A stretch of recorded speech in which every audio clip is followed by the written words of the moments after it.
All right, here's the camera. What's up, everybody? I hope you guys can hear us out there on the internet. I'm going to kind of keep an eye on the chat room here for just a second to make sure you guys can hear us. We are live from Nashville, Tennessee. Nashville, what up?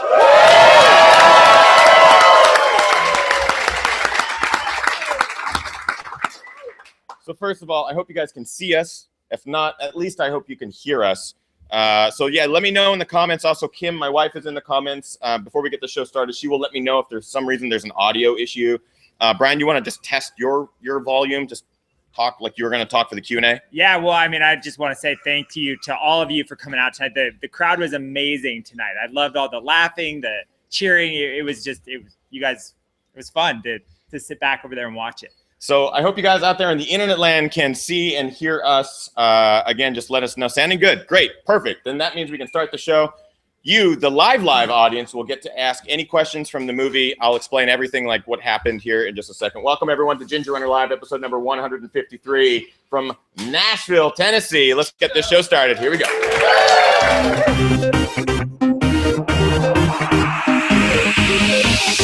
Ginger Runner.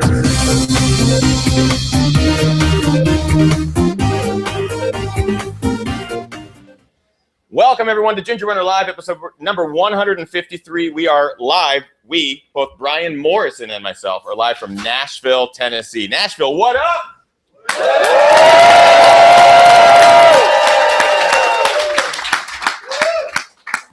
Heck of a turnout tonight. Yeah, a little bit. Yeah. My mom and dad called everybody. It's great. This is Brian Morrison. He and I have been on tour for the last, 12 days. The first 4 of which you were very sick. Yeah, I was virtually there. Yeah. But we've been on tour with the movie that I made about Brian Morrison, who's just one of the most incredible people on the planet. He has an incredible story. He's humble, one of the kindest guys out there. Very briefly, his story starts in 2006. He ran the Western States 100, was rounding the track, the final finish line track, and unfortunately was in first place. That's the fortunate part, but unfortunately, his body was pushed to the limit. And just before he wins Western States, he collapsed on the track.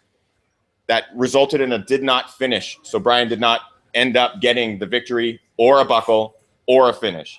Jump ahead 10 years to 2016, Brian Morrison returned to Western States, and I was lucky and fortunate enough to be there with a camera to help document Brian's story. The movie, a decade on, we've been on tour here in the south of the United States, and it's been incredible.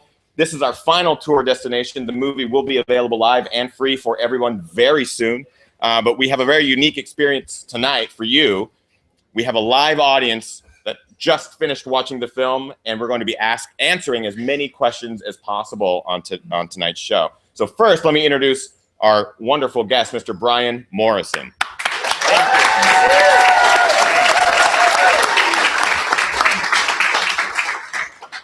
I'm going to get the Q&A started just by simply asking Brian, what was it like to spend the last 12 days touring the South, visiting different cities that you've never been to before, different states, meeting people you've never met, and watching them view your experience on big screens? Like, what was that like for you? I mean, it's been incredible. It's I never, ever in my wildest dreams ever thought I'd be on any sort of a tour, let alone for a movie that's about me. And it's still just, I still just can't believe so many people are that interested in the story, and that Ethan made such a great film. I mean, it's incredible. The energy and excitement about this is, I mean, it's just kind of blown my mind.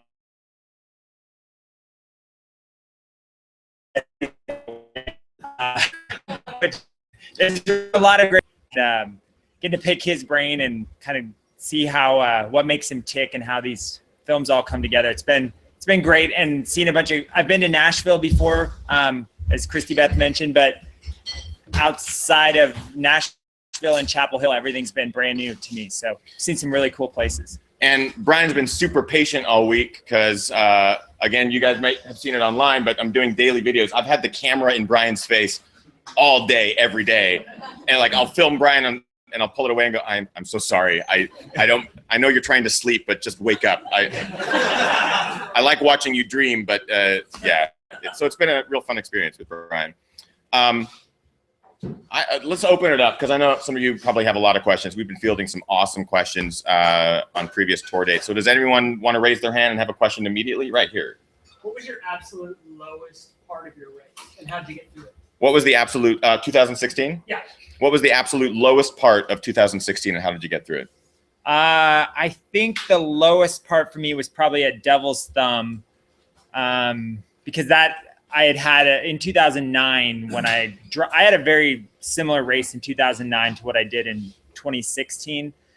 For whatever reason, my stomach turned and I couldn't keep food down, and so when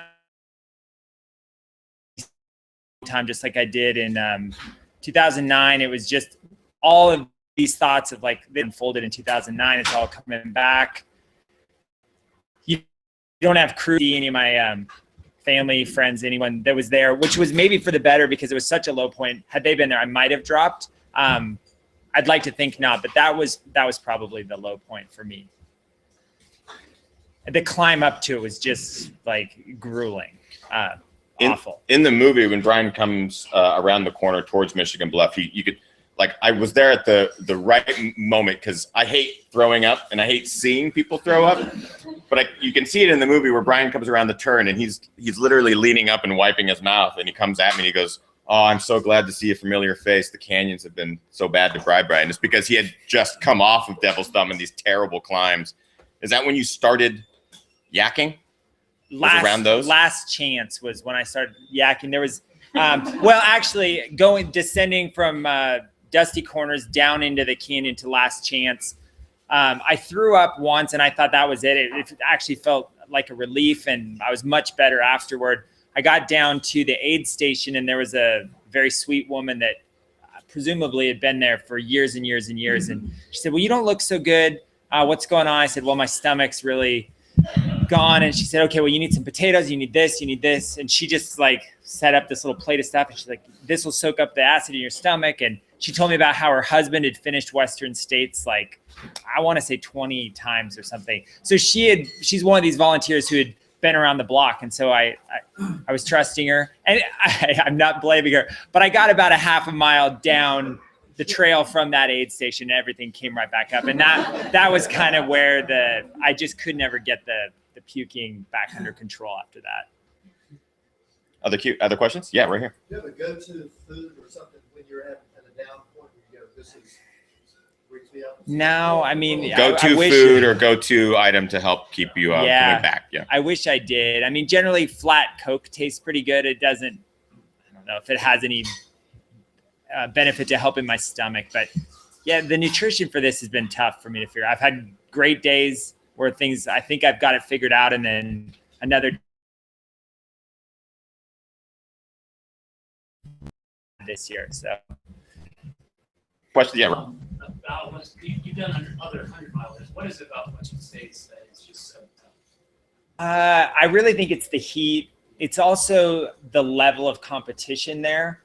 And Chrissy Mail told me this before I ever went to Western States. She warned me about sort of the hype of Western States. There really is an aura, kind of a mystique around the race. It was the first. It's kind of considers itself, and probably arguably that would be the case, that kind of like at least the deepest field in the sport. And so there's just a lot of it's easy to put a lot of other pressures on yourself there. There's a question here in the live chat room. Again, video, if it's choppy, that's cool. It's just audio that I'm worried about. So keep me posted here, guys. It sounds like the audio's still solid, but the video was a little choppy there for a second. But Brian, are you happy with your 2016 result? At the time of the interview, towards the end of the movie, you talk about, I'm happy with the finish and the time. I wish it was faster. Do you go back and do you wish that the time was different, or do you have any plans to go back and get a better time, or what's your plan? Well, yeah. So I was definitely disappointed with the time. I certainly wasn't going there to try and win this past summer, but I thought I was in shape, as I mentioned in the movie, to run faster than I did.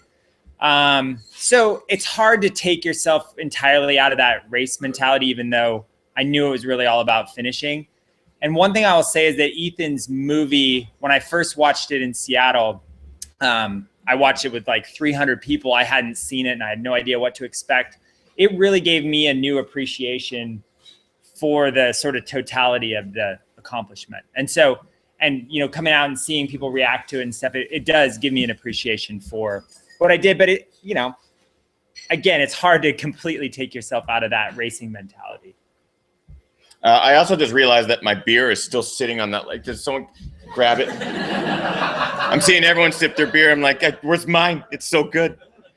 Oh, thanks, Brian. You don't appreciate it.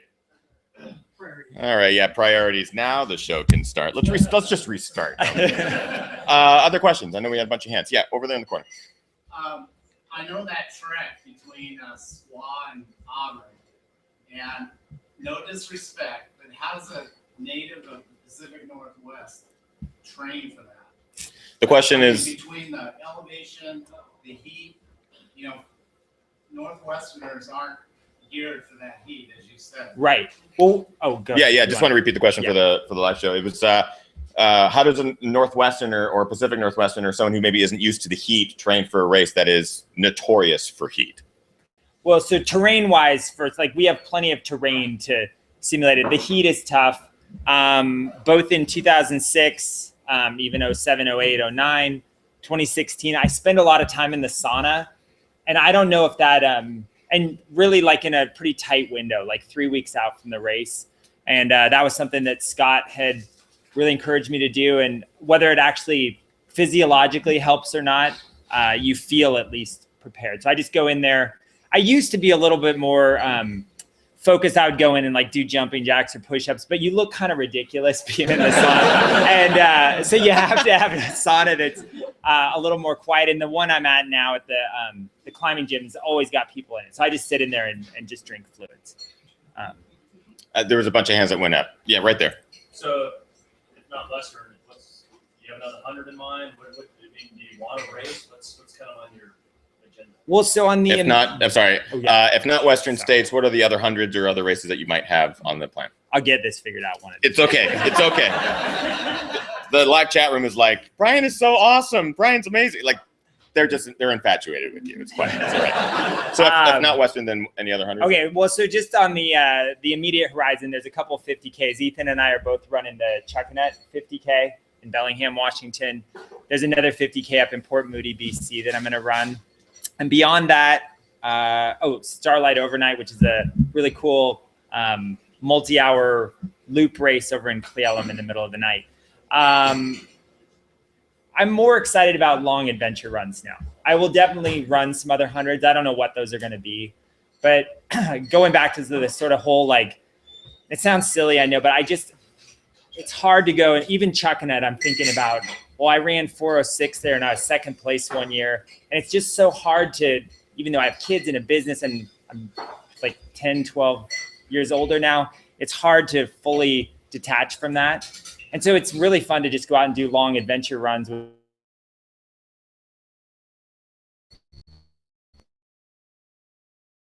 totally self-imposed. Right here. So, like 2006 is known as the hot year. Like I haven't really heard much and saw you get on the track, but how did that day go? What led up? Like, you know, I mean, it's like an overview of the day. What led up to that moment on the track? The question was 2006 was a notoriously hot year. In fact, it was the second hottest year on record. How did you deal with that race? How did the race go for you, and what led to what happened in 2006? So I dealt with it pretty well. I think I threw up one time at Michigan Bluff. I just ate something that didn't sit well with me, and I felt kind of relief from that.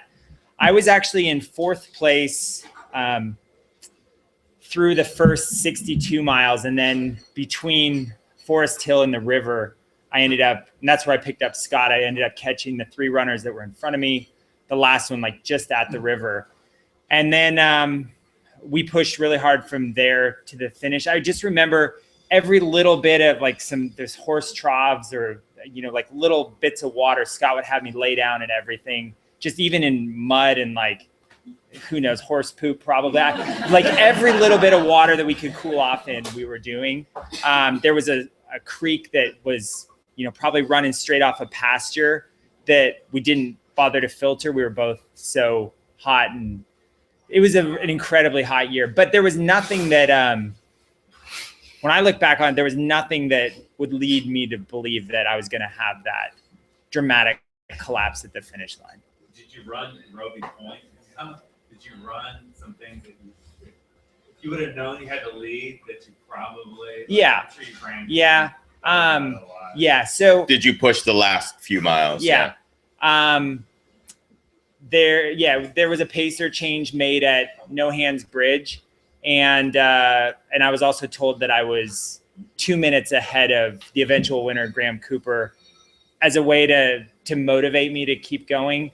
And yeah, we ran Roby Point, and I redlined it. I mean, that's the one thing I can look back on and say we left that aid station, Jason and I, quicker than Scott and I had been running for the last 30 some odd miles.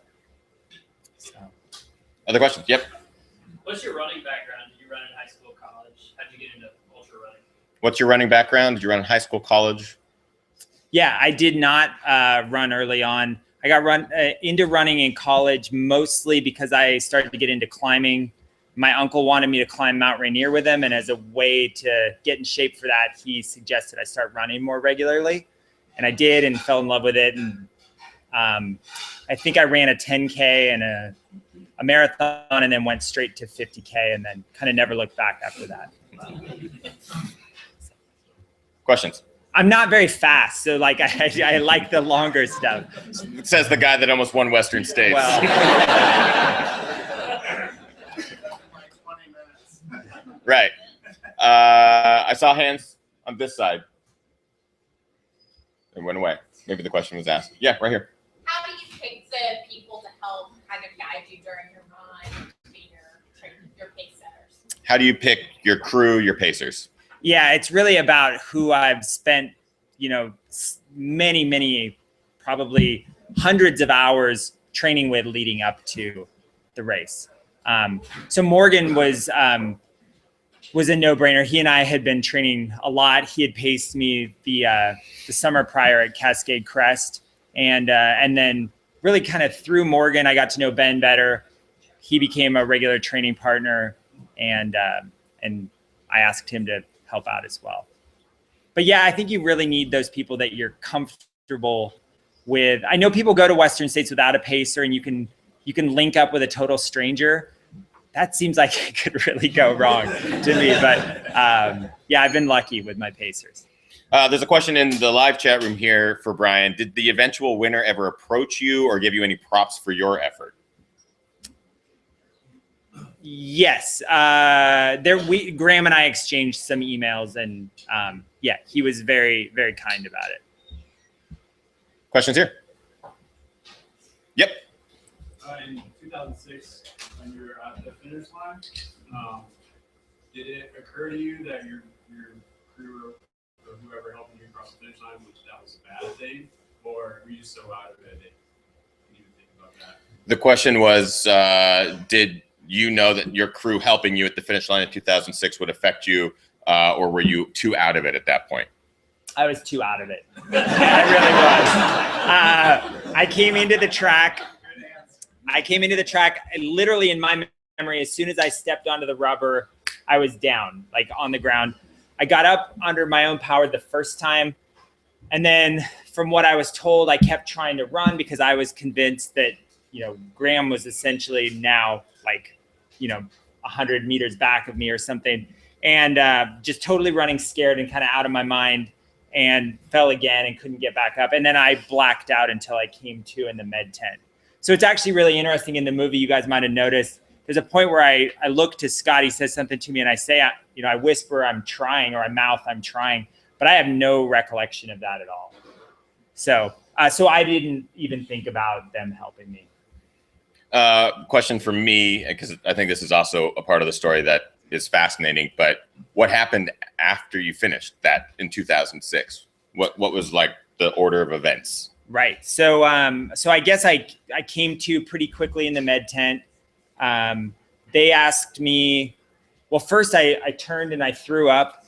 And then they asked me, if I knew where I was, and I said I was at Western States, and they said, do you know who won the race? And for whatever reason, I said Scott Jurek, and they said, well, no, Scott wasn't running. You won the race. And at that point, I did have enough wherewithal to, I said, well, that's not possible. I don't remember crossing the finish line.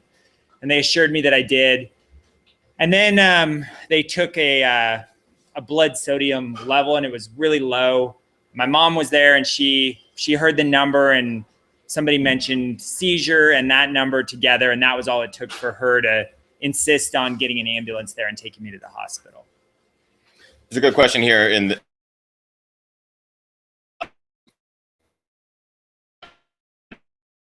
Chan. Did asking Scott or the other same crew from 2006 to pace or crew you in 2016? No, I didn't want. There's a lot of Scott and I are good friends. I love the fact I didn't have any idea until I watched the movie for my first time that Ethan had reached out to Scott and gotten him on camera about it. So that was a really nice surprise. But I didn't want to rehash any of that with him. I think we both kind of needed to move on from that.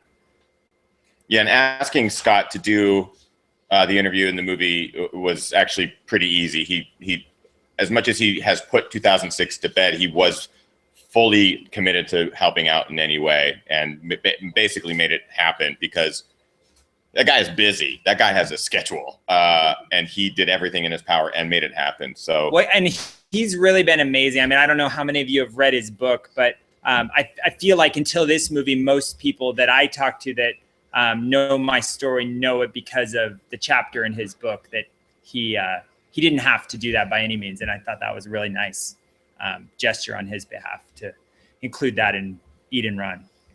Andrea and the kids, how do they feel now after having seen the movie, but also have been a little bit removed from the race itself since it's been months and months and months? How do they feel about you going back? Or are you doing this tour? Or, Well, they're most concerned with seeing themselves on TV.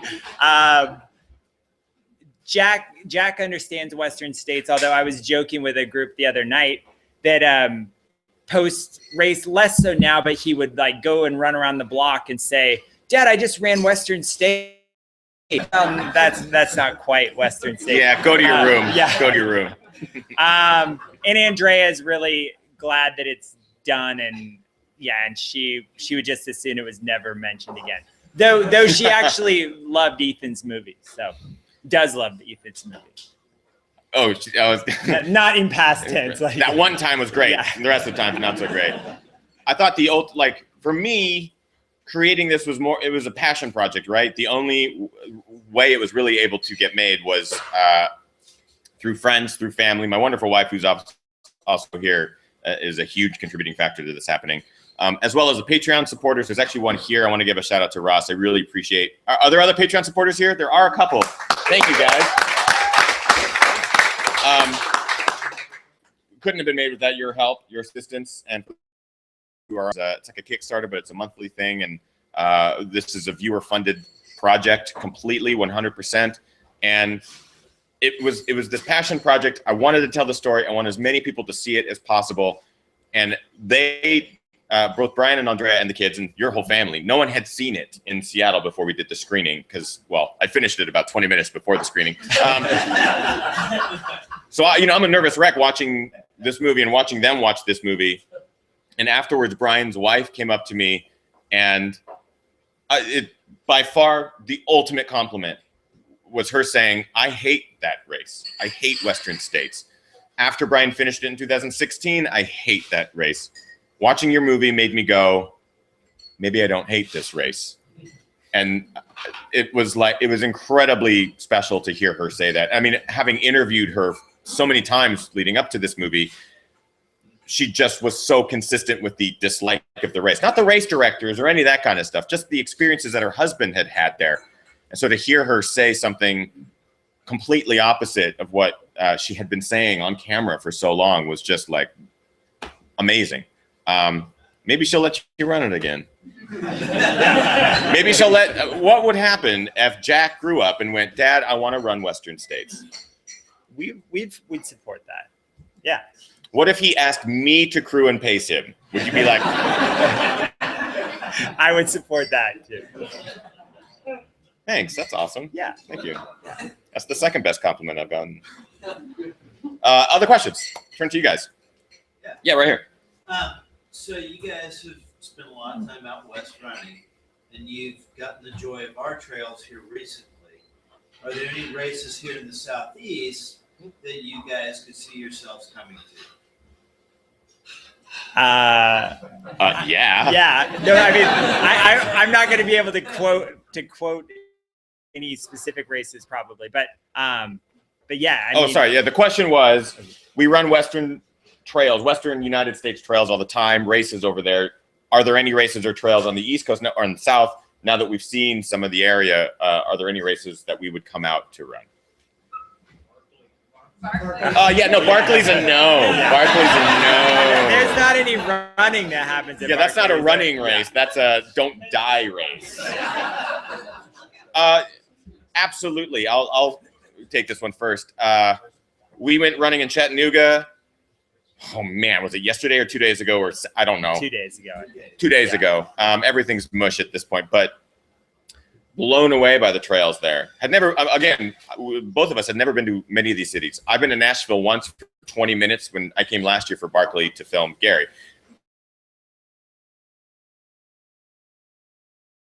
It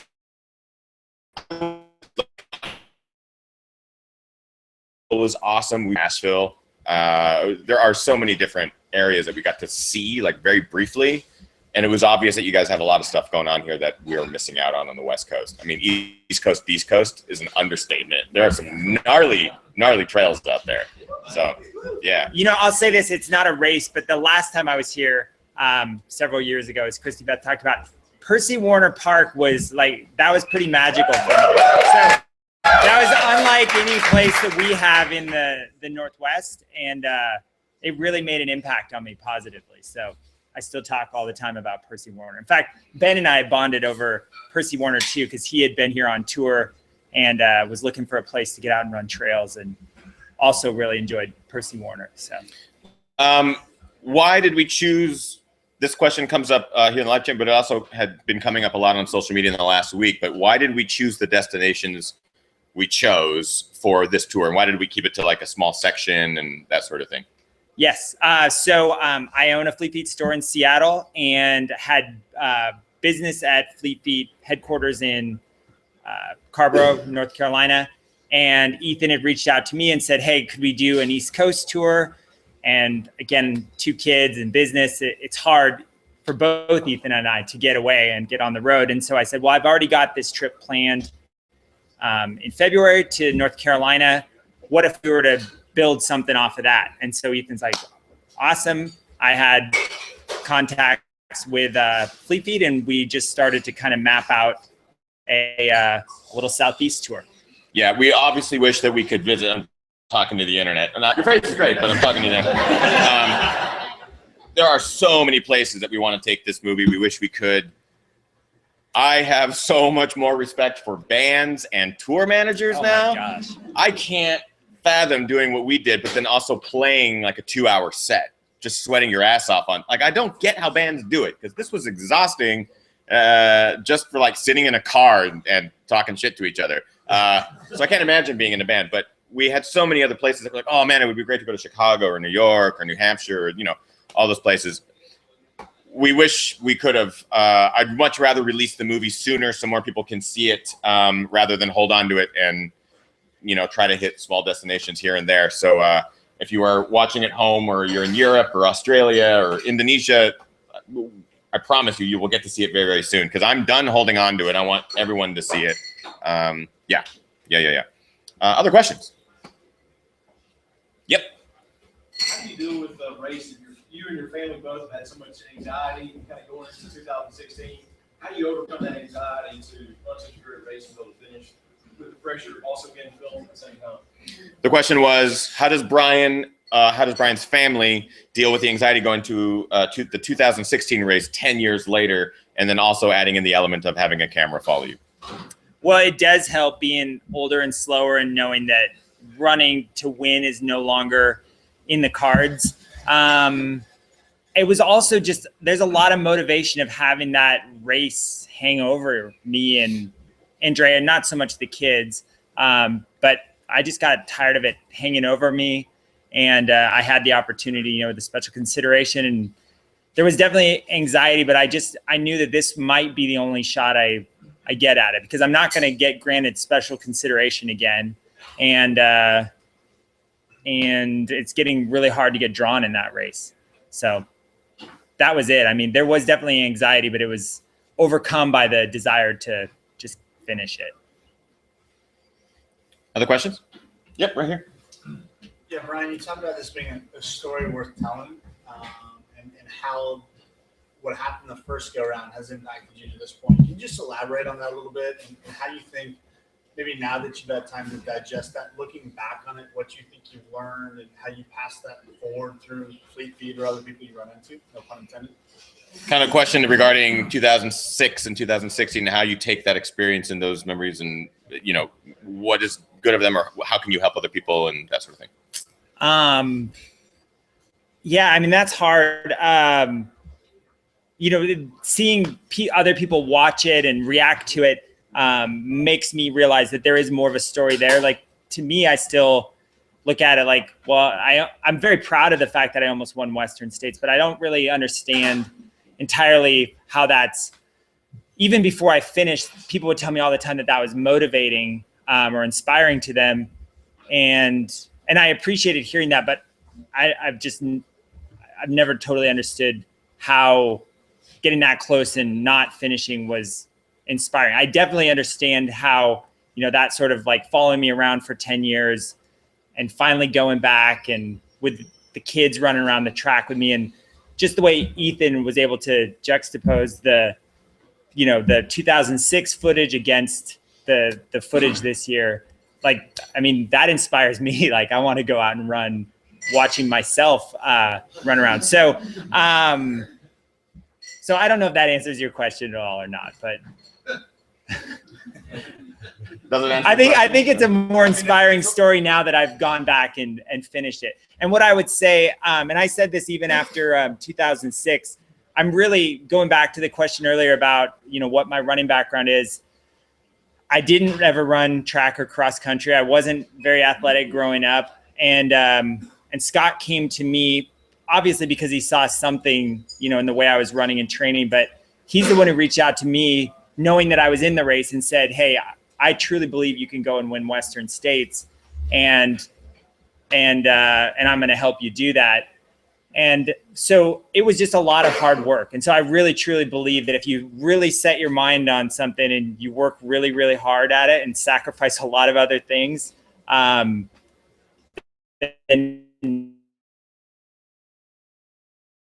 up a bunch, we trained differently in 2006 compared to 2016, because 10 years different. You mean you're an older guy? I mean, you're like ancient now. How did you change your training? Plus, you have family, kids. You own a running store. That's all new for 2016. So how do those two training cycles differ for you? The biggest thing is that in 2016, I was running a lot more on the road, trying to fit it in, run commuting to and from the store, which is about 7.5 miles from our house. So you could turn that into a 15-mile day, but it was in like 2 1-hour chunks as opposed to, you know, a couple hours on the trail. I did still, like, the one thing that I truly believe is essential for running well at Western States or probably any 100 is you can recreate this anywhere, but in kind of greater Seattle area, we have a mountain called Mount Si. It's a 4-mile ascent, 4-mile descent, so 8 miles round trip, and you climb 3,500 feet or so each time. And really it is something I learned from Scott, but we would run that as a threshold workout on the up and then on the descent, fill our bottles and do that again. And so that was still part of my training in for 2016. So that was the one consistent trail thing I did. And you really need some ascent and descent like that for a course like Western States that really taxes your quads particularly. I'm going to help Brian explain what happened. Like, he told me this in the car this trip, and I just went, what? In 2006, one of his biggest training weekends was as follows, because this question always comes up with people who want to know specifics. You talk about Mount Si. Mount Si is a 4 mile up, 3,500. I'm going to say 4,000 foot climb because I think you're being polite. It is technical. It is rooty. It is steep. It is gnarly. It's about 4 miles up, 4,000 feet of gain. Brian, on was it Friday or Saturday? Friday morning. So Friday morning was his first day. So Friday morning, he and Scott Jurek went up and down 3 times. So do the math. It's a lot. Each time making it faster. So it wasn't, let's just try to get it done. It was, let's make it faster each time. That's not the end of it. The next day, they decided to wake up and do was it 30 or 40 miles? It's like 30 miles. Yeah, 30 miles called the 12 Peaks, which is in Issaquah, Washington. There's these giant peaks, 3,000, 4,000, 5,000 feet that you can get all this gain in there. And you connect all the peaks of them in a 30-mile run. So Friday was Mount Si 3 times, faster each time. And then Saturday was a 30-mile run doing the 12 Peaks, which is just, it's gnarly. And that was your biggest weekend, right, with Scott? Mm-hmm. And that's when Scott looked at you and was like, I think you're ready to win states. Yes. Yeah. Other questions? Yep. All right. This is kind of a trail nerd question, kind of a little bit off topic from Western States. But, who are you excited about watching now? There's kind of this new crowd with Jim Walmsley and Carolyn Bowler and Hayden Hawks. There's these kind of faster track collegiate cross-country runners coming in. Is there someone that really gets you amped up to watch? Zach Miller? It's a great question. Who are you excited to watch now, especially with the young athletes coming in, the track athletes coming in, the Walmsleys, the Zach Millers, the Carolyn Bowlers? Who are you excited to watch? Yeah, I mean, all of them, really. I still get really excited, though, when Hal or Carl or Chrissy, these people that I know and that have been around the sport for a long time, I get more excited about that, honestly. But it's incredible what's going on in the sport. And I ran my first ultra in the progression that I've seen in that time is remarkable. And it's really true. I mean, even as fit as I was in 2006 at 27 years old, running against the level of talent there is now at Western States, I would have been lucky to crack the top 10. It's really true. At Cascade Crest 100 this last year, Hal Corner was running and Chrissy Mail was running. And I was a fangirl all day because these are 2 legends in the sport, even in the Northwest and beyond that. As far as like Walmsley, Zach Miller, all the new kids, it's like, it is an exciting time, I feel. I'm new to the sport. I've been doing this for maybe 5 years. So I'm very new because there are a lot of people that have been doing it for a lot longer than that. So for me, it's really cool and exciting to see. I like the cockiness of it now. There's a certain element of like, bring it. What do you got? I'm going to show you what I got. Show up or blow up, right? Like there's these young men and women who are showing up and just doing everything they can to win. There's, that great footage from North Face 50 miles last year with Zach Miller crushing the last mile. You just hear his breathing and you see him spit. It's so awesome. You just go, man, I want to run. Everyone thinks they run like that. There's like one guy that does, and it's Zach Miller. He's a unique guy. I want to keep my eye on Andrew Miller. So he's kind of the unsung kid because he's really soft-spoken. I've had my eye on him for a number of years. Like I predicted he was going to do something in states this year because he was running and racing in the Northwest and winning races, but no one had him on the radar. He's 20 years old, very nice, very kind, very soft-spoken. You ask him a question like, hey, man, what was it like to win Western States? It's cool. That's it.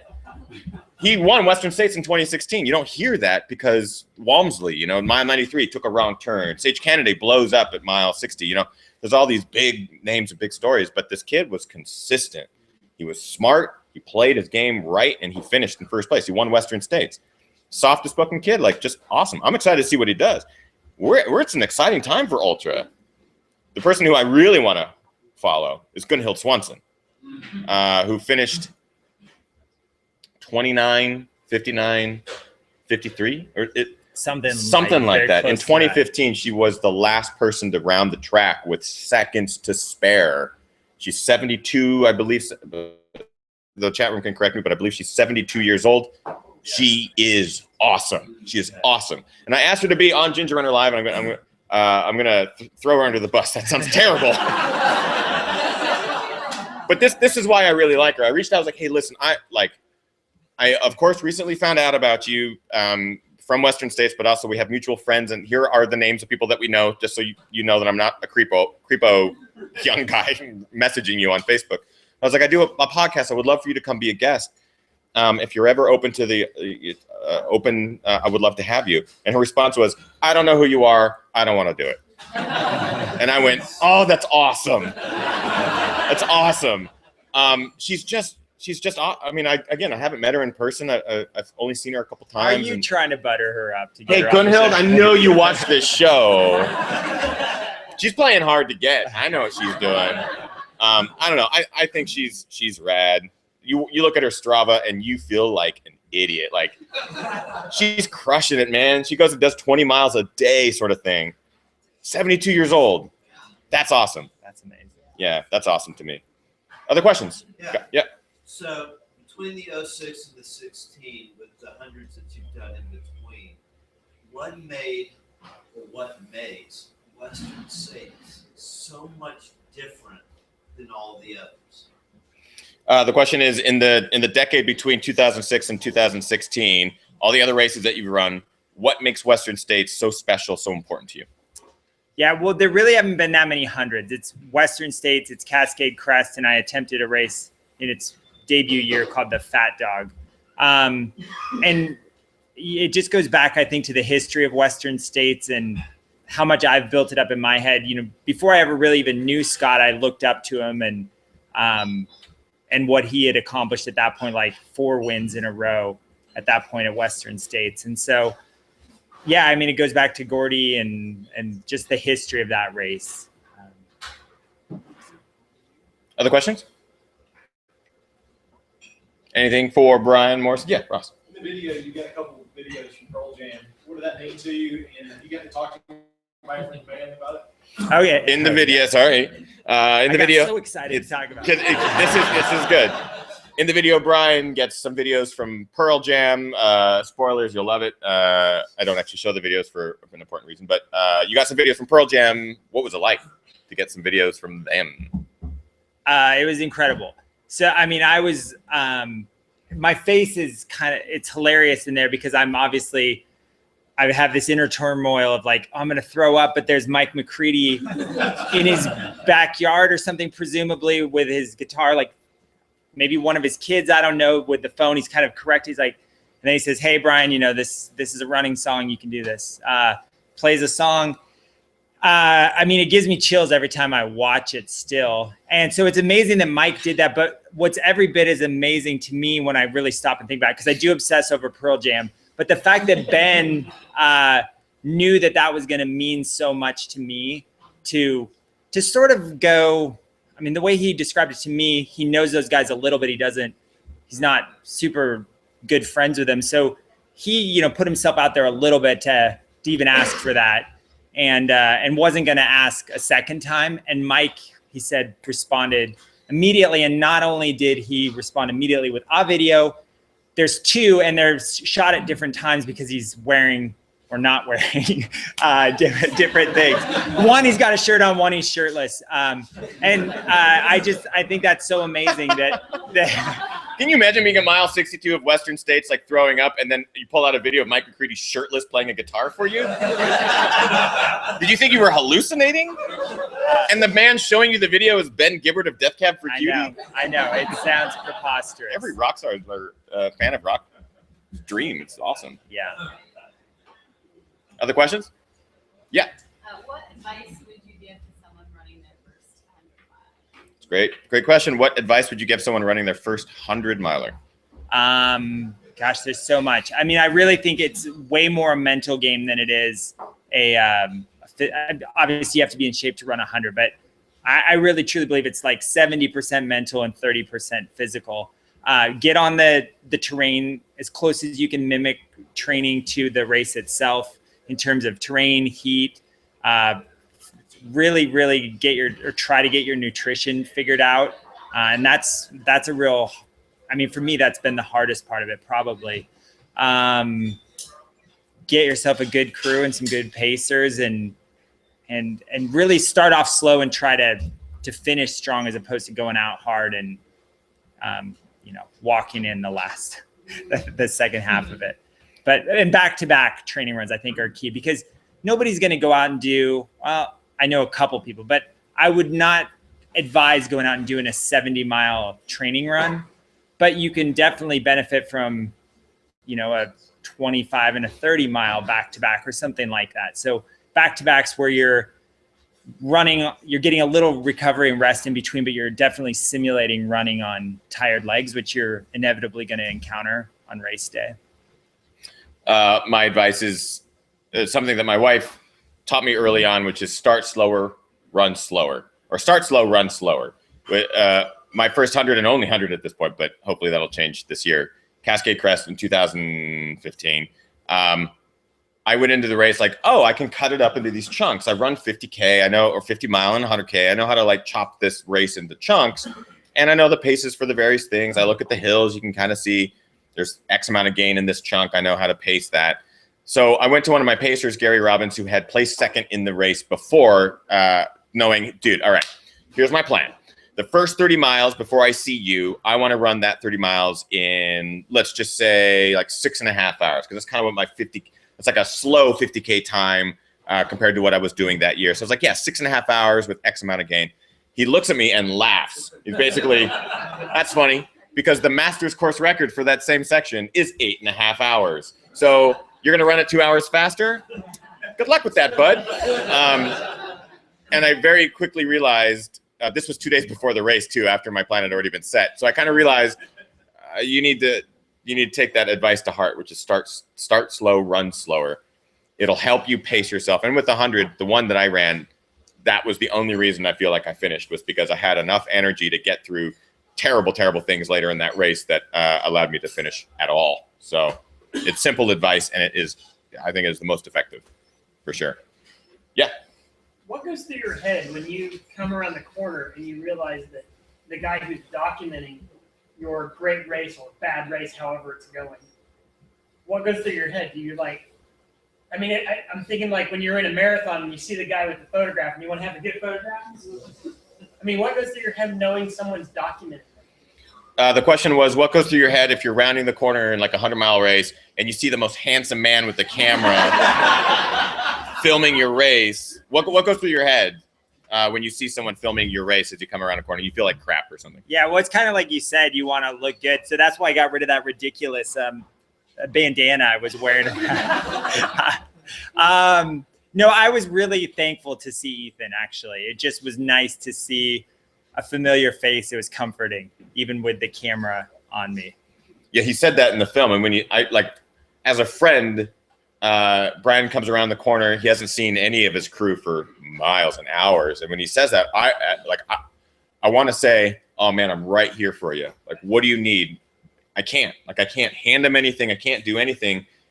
And I also can't say anything because I don't want to mess up the audio and stuff. So poor Brian is like talking to me, but nothing's coming back. It's like, hey man, it's good to see you.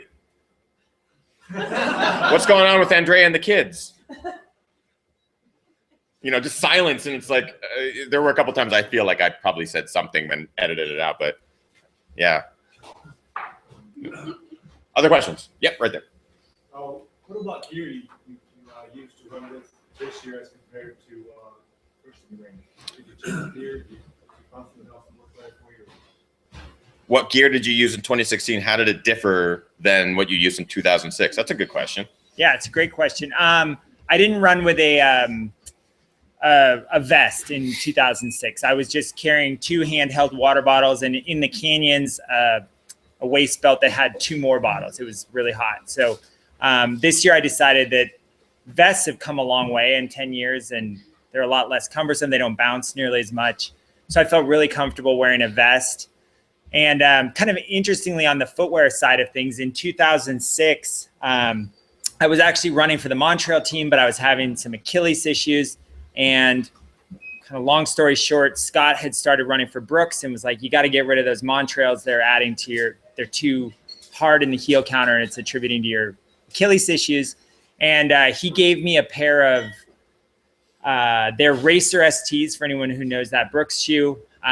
minus a post with a Cascadia upper on it. So before the Cascadia was actually ready to go, Brooks had him racing Western States in it, or a shoe at least that looked like the Cascadia. So Cascadia upper on a racing flat, mid and outsole. Do you still have that pair of shoes? I do. So that's like, Yeah. There's probably what, 2 pairs of those in existence? Maybe Yeah. more if Scott used more.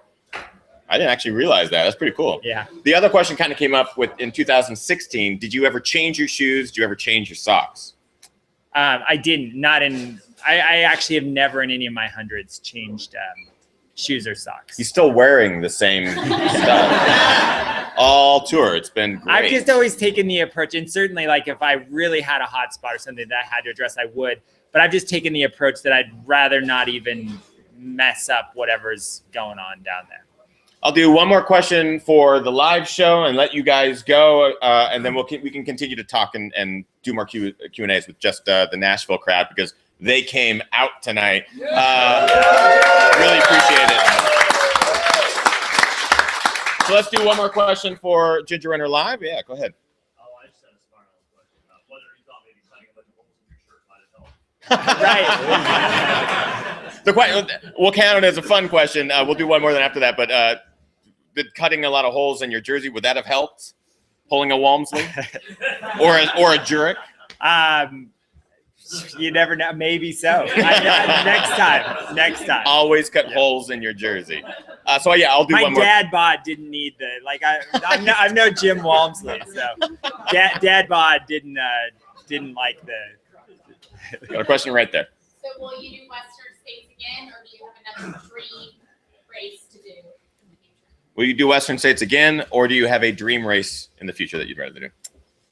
I won't say no to Western States, but I have no impending, lurking, nothing's hanging over me feeling like I have to go back to Western States. It is an amazing race, and they really do it right there. There are other hundreds that probably interest me more just from a scenery standpoint and something different. UTMB is one that I would love to go to, and that I know Andrea would be into a trip to Europe to go to. So she's been very vocal, like, why don't you do UTMB? I'm going to wrap it up for Ginger Runner Live. Those of you who are watching from around the world really appreciate it, or maybe you're watching the archive version. Before we go, I have to thank Brian Morrison for joining me on this amazing tour and basically organizing the whole thing. I kind of tagged along and have been doing the daily videos and stuff like that. So it's been incredibly special, and it's been an honor to be in the car with you, man. And I really appreciate it, man. Thank you for making the movie and giving me the opportunity. Yeah, man. I don't know if Brian will say the same, but I absolutely consider him one of my best friends, and it's just been awesome, man. It's been an honor, and I really, truly hope that everyone gets a chance to watch this. Those who watch Ginger Runner Live, you guys obviously know what goes on the channel, so you'll see it when it pops up. But I hope, yeah, people in the chat were going chugga chugga, Bigfoot, chugga chugga, Sasquatch. I hope you guys share it. This is a special thing that I think works for runners and non-runners. So maybe you have friends or family that you're like, hey, I do this crazy sport. Here's a movie that kind of shows you what it takes to get stuff done. And I just can't imagine the experience that Brian went through in 2006, and then to return in 2007, 8, 9, and then 2016. That's so much weight to carry. So, man, it's awesome to see this over and over and over again. And I can't wait to share it with you guys live. I thank you very much for tuning in live tonight. I hope you subscribe to the channel, youtube.com/thegingerrunner. And of course, if you want to help keep this mic hot and the Nashville lights on, please consider donating on a monthly basis through Patreon, patreon.com/thegingerrunner. For as little as $1 a month, you help keep this show, this tour, these movies, everything happen time and time again. So, and thank you to my wonderful wife, Kim, who's at home right now, sick, in the chat room. Thanks, Kim. And of course, thanks to Andrea and the kids for letting me come out and do this. And, hi, guys. And if you are ever in Seattle, go to Fleet Feet Seattle. Brian is usually always in the store. If he's not, his wife is there. And Brian is always willing to answer any questions about Western States 2006 or through 2016. The most humble guy. He will put shoes on your feet and talk amazing stories, and is an absolute legend in the sport. And I'm honored to tell his story, and I'm honored for you guys to meet him. And this is a really cool thing, man. So really, really appreciate it. So we'll say goodbye to you. Everyone here in Nashville, stick around because we got more stuff. Really appreciate it.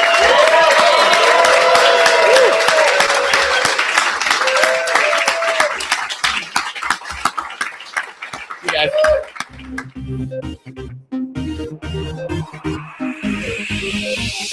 Ginger runners.